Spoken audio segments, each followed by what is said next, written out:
सच्चाई सच छुपने नहीं देंगे। 54 वर्षीय सम्राट चौधरी पुराने व कद्दावर नेता शकुनी चौधरी के बेटे हैं और फिलहाल राजद और जदयू पर जबरदस्त हमलावर हैं और हिंदुत्व के पोस्टर बॉय बनने में निरंतर लगे हुए हैं।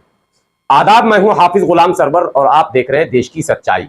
सम्राट चौधरी नाम सुनते ही सबका ध्यान उस भगवा गमछा और भगवे रंग की पगड़ी पर जरूर जाती होगी। जी हां, बिहार के पूर्व मंत्री, वर्तमान में भारतीय जनता पार्टी के प्रदेश अध्यक्ष सम्राट चौधरी हिंदुत्व का पक्ष लेने और मुसलमानों और दलितों पर हमला बोलने का कोई भी मौका चूकते नहीं है।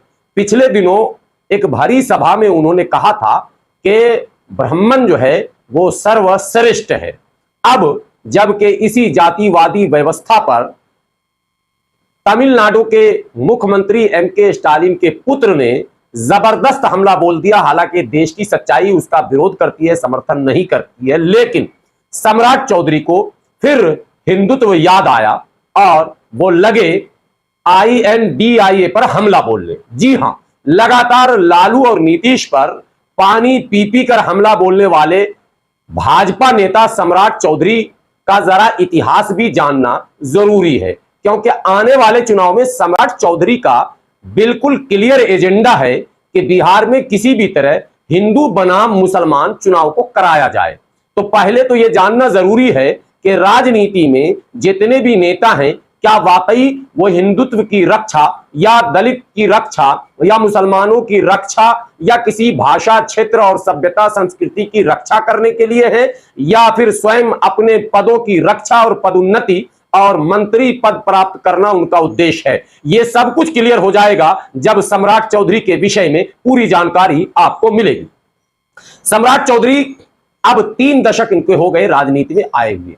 राजनीति में आते ही एक ऐसा भी मौका आया कि सम्राट चौधरी को एक विवाद में 3 महीने जेल की सलाखों में भी रहना पड़ा। जी हां, 89 डेज यानी 8 पर 9 89 दिन, 3 महीने में 1 दिन कम जेल में रहने पड़े। दरअसल बिहार के कद्दावर नेता शकुनी चौधरी के ये पुत्र हैं। एक बात यह भी जानना जरूरी है कि मौका बमौका परिवारवाद के नाम पर बिहार के उप मुख्यमंत्री तेजस्वी यादव पर और कांग्रेस के कद्दावर नेता राहुल गांधी पर लगातार हमला करने वाले सम्राट चौधरी भी इसी परिवारवाद की उपज है। दरअसल इनके पिता शकुनी चौधरी, जो कि मंत्री भी रह चुके हैं, सांसद भी रह चुके हैं, विधायक भी रह चुके हैं, अगर वो विधायक, सांसद और मंत्री ना होते तो शायद सम्राट चौधरी भी किसी खेत में हल जोत रहे होते। यह कड़वा सच भी बिहार के लोगों को कम से कम जानना जरूरी है। लेकिन मैं कहानी वो सुनाना चाह रहा हूं कि दरअसल सम्राट चौधरी का राजनीतिक कैरियर क्या रहा है, राजनीतिक बैकग्राउंड क्या रहा है। तो पहले आप ये जान लें कि सम्राट चौधरी आरजेडी की राजनीति से पूरे बिहार वासियों के सामने आते हैं। आरजेडी में रहते हुए मंत्री भी बनते हैं, कई विभागों का प्रभार भी संभालते हैं और लालू परिवार के करीबी भी रहते हैं। यह जानने के लिए यह भी आपको समझना होगा कि आरजेडी में जब लालू का उदय हुआ था तो लालू यादव के वो नारे भी आपको याद होंगे, भूरा बाल साफ करो, अर्थात भूमियार, राजपूत, ब्राह्मण और लाला। जी हां, भूरा बाल साफ करो, यह नारा लालू प्रसाद का सबसे प्रसिद्ध नारा था और इस नारे के साथ लालू प्रसाद के सिपह सालार बने हुए थे सम्राट चौधरी। जी हां, सम्राट चौधरी। जी हां, सम्राट चौधरी, वही सम्राट चौधरी जो इस समय भारतीय जनता पार्टी के प्रदेश अध्यक्ष हैं और भगुआ गमछा और भगुआ पगड़ी बांधकर इस्लाम, मुसलमान और दलितों के खिलाफ लगातार जहर उगलते हुए अपने आप को हिंदुत्व का सबसे बड़ा रक्षक बताने में निरंतर लगे हुए हैं और लालू और नीतीश को हिंदू विरोधी, सनातन विरोधी साबित करने में एक जरा भी, एक पलक भी चूकने को तैयार नहीं है। जी हां, पिछले दिनों जब रक्षाबंधन के मौके पर बिहार विद्यालय में छुट्टियों की घोषणा नहीं हुई, हालांकि उसमें बिहार सरकार का सीधा कोई लेना देना नहीं था, शिक्षा सचिव के पाठक के एक चिट्ठी से वो छुट्टी रद्द हो गई। मैं उस पर अभी कोई वीडियो नहीं बना रहा हूं,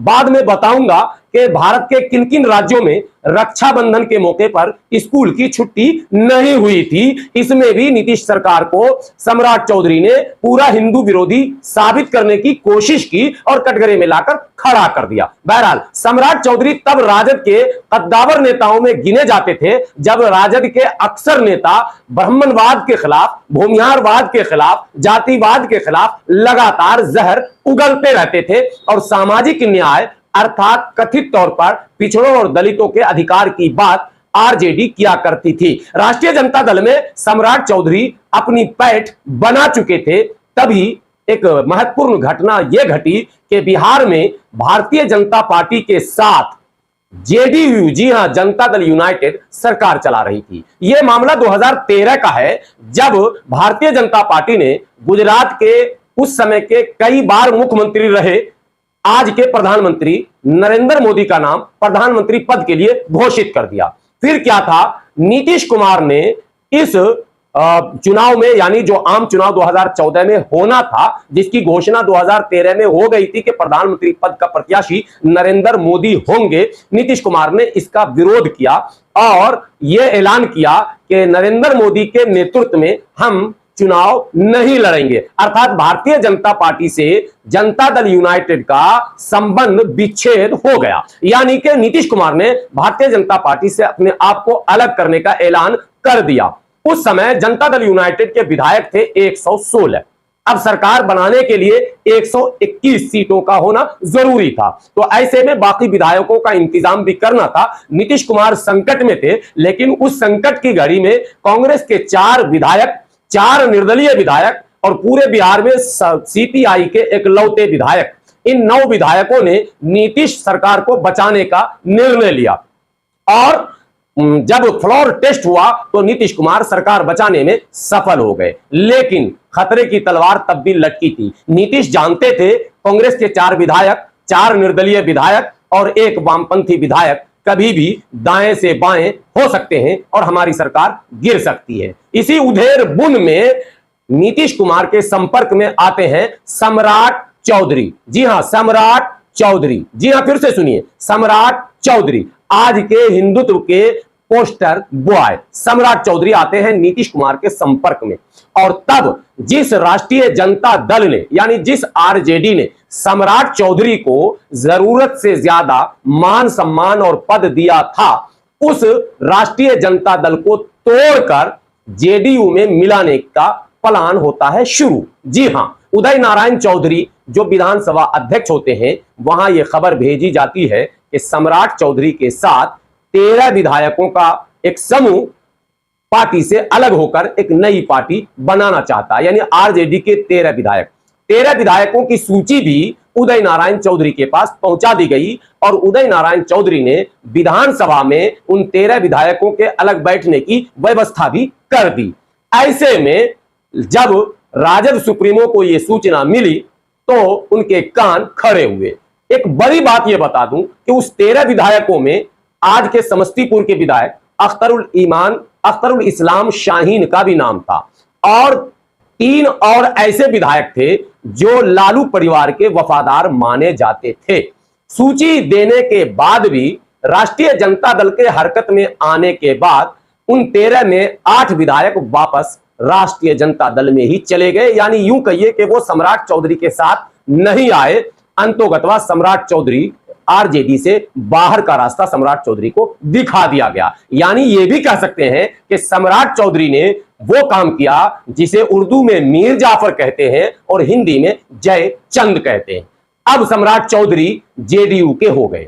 सम्राट चौधरी 2014 तक जेडीयू के साथ रहे। 2014 का आम चुनाव हुआ, नीतीश कुमार ने अकेले चुनाव लड़ने का निर्णय लिया और नीतीश कुमार के इस निर्णय ने नीतीश कुमार की राजनीतिक नींव हिलाकर रख दी। 2014 में भगुआ लहर के सामने नीतीश और लालू दोनों परास्त हुए और भारतीय जनता पार्टी को आशा से भी अधिक सीटें प्राप्त हुई। अब इसकी हार की नैतिक जिम्मेदारी लेते हुए मुख्यमंत्री नीतीश कुमार ने मुख्यमंत्री पद से इस्तीफा दे दिया और जीतन राम मांझी को मुख्यमंत्री घोषित कर दिया। लेकिन धीरे धीरे अब आरजेडी जेडीयू के करीब आने लगी, इसलिए कि अब दोनों के अस्तित्व संकट में थे। आरजेडी और जेडीयू की सियासी मजबूरी थी कि वो दोनों एक दूसरे के करीब आते। वक्त आ गया 2015 विधानसभा चुनाव का। विधानसभा चुनाव से ठीक पहले नीतीश कुमार ने जीतन राम मांझी से इस्तीफा मांगा। जीतन राम मांझी ने इस्तीफा देने से इनकार कर दिया और आखिरी में जीतन राम मांझी को बर्खास्त किया गया और नौबत फ्लोर टेस्ट की आई। फिर एक इंटरेस्टिंग कहानी, अब वही सम्राट चौधरी, जी हां सम्राट चौधरी की ही बात कर रहा हूं। लालू के सिपहसालार रहे सम्राट चौधरी नीतीश के वफादार बनने आए थे। अब नीतीश के पीठ में भी एक लंबा छुरा घोंप कर और जीतन राम मांझी के साथ हो लिए। जीतन राम मांझी उस समय जब गवर्नर से मिलने गए थे, उस समय सम्राट चौधरी जीतन राम मांझी के साथ थे। गुस्से में लाल नीतीश कुमार ने फिर लात मारकर, अब मैं एक शब्द इस्तेमाल कर रहा हूं क्योंकि कई दरवाजे से भागे, लात मारकर सम्राट चौधरी को जनता दल यूनाइटेड से बाहर का रास्ता दिखा दिया, यानी कि पार्टी से निष्कासन हो गया। अब वो जीतन राम मांझी के साथ रहने लगे। जीतन राम मांझी ने हिंदुस्तानी आवाम मोर्चा नाम की पार्टी बनाई। अब वो हिंदुस्तानी आवाम मोर्चा में सम्राट चौधरी शामिल हो गए। 1 आरजेडी, 2 जेडीयू, 3 जीतन राम मांझी की हम पार्टी यानी हिंदुस्तानी आवाम मोर्चा। अब इसमें भी सम्राट चौधरी शामिल हो गए। अब सबसे ज्यादा जो मजेदार कड़ी है वो ये कि शकुनी चौधरी भी जीतन राम मांझी में शामिल हो गए। शकुनी चौधरी जीतन राम मांझी की टिकट से 2015 में चुनाव लड़ते हैं और जेडीयू के प्रत्याशी से शिकस्त होती है, उनकी जबरदस्त शिकस्त, और शकुनी चौधरी राजनीति से संन्यास ले लेते हैं। लेकिन भला सम्राट चौधरी संन्यास कैसे लेते? ये तो बड़े तिक्रमबाज थे। अब सम्राट चौधरी ने धीरे धीरे भगवा लहर को भांपते हुए भारतीय जनता पार्टी से संपर्क साधना शुरू किया। अब जीतन राम मांझी को भी धोखा दिया सम्राट चौधरी ने और भारतीय जनता पार्टी में शामिल हो गए और भारतीय जनता पार्टी में धीरे धीरे उनका कद बढ़ता गया और एक ऐसा भी समय आया कि फिर आरजेडी और जेडीयू में भी तकरार हो गया 20 महीने बाद, यानी कि 2017 में। और फिर भारतीय जनता पार्टी के साथ मिलकर नीतीश कुमार ने सरकार बनाई। सम्राट चौधरी फिर मंत्री बने। तब नीतीश जी के मुख्यमंत्री में वो मंत्री थे, यानी कि मंत्रिमंडल के सदस्य थे, यानी कि नीतीश कुमार के असिस्टेंट थे, यानी कि नीतीश कुमार के आदेश का पालन करने वाले थे। लेकिन अब फिर एक मोड़ आता, फिर एक इंटरेस्टिंग मोड़ आता है। राजनीति में ऐसे मोड़ आते ही रहते हैं। सम्राट चौधरी को यह बात समझनी चाहिए कि कल अगर भारतीय जनता पार्टी को छोड़ना पड़ गया तब कौन सा बॉय बनोगे। आज तो हिंदुत्व के पोस्टर बॉय बन रहे हो, आज उन्माद फैला रहे हो, बात बात पर हिंदू मुस्लिम कर रहे हो, बात बात पर ब्राह्मण को श्रेष्ठ बता रहे हो, जबकि स्वयं आप अछूतों में से हो, पिछड़े में से हो, फिर भी आप ब्राह्मणों को श्रेष्ठ बता रहे हो। उस ब्राह्मण को आप श्रेष्ठ बता रहे हो जहां बाबू जगदेव ने अपनी शहादत दे दी इसी लड़ाई में, जो कहा था 100 में 90 भाग हमारा है ये नारा, और उसी जाति से आप आते भी हो, उसके बावजूद आपका ये उतावलापन समझ से परे है थोड़ा। लेकिन फिर भी आम दर्शकों को तो ये पता चलना ही चाहिए कि आज के सम्राट चौधरी कल क्या थे, आने वाले दिनों में क्या होंगे। अब एक मोड़ ऐसा आया कि नीतीश कुमार और भारतीय जनता पार्टी में फिर आर पार की छिड़ गई। ऐसे में आरजेडी के साथ मिलकर नीतीश कुमार ने सरकार बना ली। अब सम्राट चौधरी तो मंत्रीहीन हो गए, अब पद मुक्त हो गए। सम्राट चौधरी ने नीतीश पर हमला बोलना शुरू किया और साथ ही साथ लालू परिवार पर तो हमला बोलना ही था। उन्हीं दोनों परिवारों पर जिनकी बदौलत सम्राट चौधरी बने थे। यह है सम्राट चौधरी की पूरी कहानी। अब सम्राट चौधरी को यह लग रहा है कि आने वाले दिनों में हम बिहार के मुख्यमंत्री बन सकते हैं, बशर्ते कि हमें हिंदुत्व, सनातन, ब्राह्मणवाद ये हमें रटना पड़ेगा। तो इनके माला में 3 ही मोती है, ब्राह्मणवाद, सामंतवाद और सनातन और हिंदुत्व। इन 3-4 मोतियों से आपकी नैया पार नहीं होगी, क्योंकि चाहे सनातन हो, चाहे इस्लाम के मानने वाले हो, चाहे सिखिज्म के मानने वाले हो, चाहे बौद्धिज्म के मानने वाले हो, चाहे नास्तिक हो, सबको चाहिए रोजी रोटी, पढ़ाई लिखाई, दवाई, कमाई। लेकिन आपके एजेंडे में सिर्फ धर्म है, इसलिए आपका धर्म धर्म नहीं है, क्योंकि धर्म कर्म का नाम धर्म है। कहा जाता है कर्म ही पूजा है। तो कर्म तो आपका ऐसा है कि आपने कईयों के पीठ में छुरे भोंके हैं, कईयों को धोखा दिया है, कईयों के साथ आपने विश्वासघात किया है। तो कर्म तो आपके बड़े ही अनूठे हैं। अब आप धर्म की बात करते हो ऐसे जैसे कोई व्यक्ति जो है वो न चाहकर भी झूठ पर अड़ा रहे। सारी दुनिया जान रही कि ये झूठ है, लेकिन फिर भी अगर वो अड़ जाए, उस व्यक्ति का नाम ही सम्राट चौधरी रखा जा सकता है। बहरहाल राजनीति में ये सब कुछ संभव है। कल को सम्राट चौधरी सनातन धर्म के खिलाफ मैदान में उतर जाएं, यह असंभव नहीं है, क्योंकि जीतन राम मांझी लगातार ब्राह्मणवाद पर और सामंतवाद पर हमला बोलते रहे, तब सम्राट चौधरी जीतन राम मांझी के साथ भी रहे। लालू यादव लगातार सामंतवाद और ब्राह्मणवाद और भूमिहारवाद के खिलाफ बोलते रहे, तब सम्राट चौधरी लालू जी के साथ थे। नीतीश कुमार लगातार जातीय जनगणना, महिलाओं को 50% पंचायत में आरक्षण और दलितों में महादलित बनाकर राजनीति करते रहे, सम्राट चौधरी तब नीतीश के साथ भी थे। तो इसका मतलब सम्राट चौधरी पद पाने के लिए, मंत्री बनने के लिए किसी भी सीमा को पार कर सकते हैं। देश की सच्चाई ने यह ठाना है कि देश को सच बताना है, इसी की एक कड़ी थी सम्राट चौधरी के। एक छोटी सी झलकी आने वाले दिनों में सम्राट चौधरी के कुछ और रहस्य को लेकर मैं आपके सामने उपस्थित होऊंगा। बने रहें आप देश की सच्चाई के साथ। एक विनती, एक गुजारिश, एक अपील, YouTube चैनल पर अगर देश की सच्चाई को पहली बार आप देख रहे होंगे तो आपसे विनती है कि आप YouTube पर सब्सक्राइब जरूर करें। वीडियो बेहतर लगे तो लाइक और शेयर भी करें, और आपके मन में कोई सवाल आ रहा हो तो कमेंट बॉक्स में जरूर लिखें। और अगर फेसबुक पर देख रहे हो तो फेसबुक पेज को फॉलो करना ना भूलें। बने रहें, शुक्रिया, फिर मुलाकात होगी।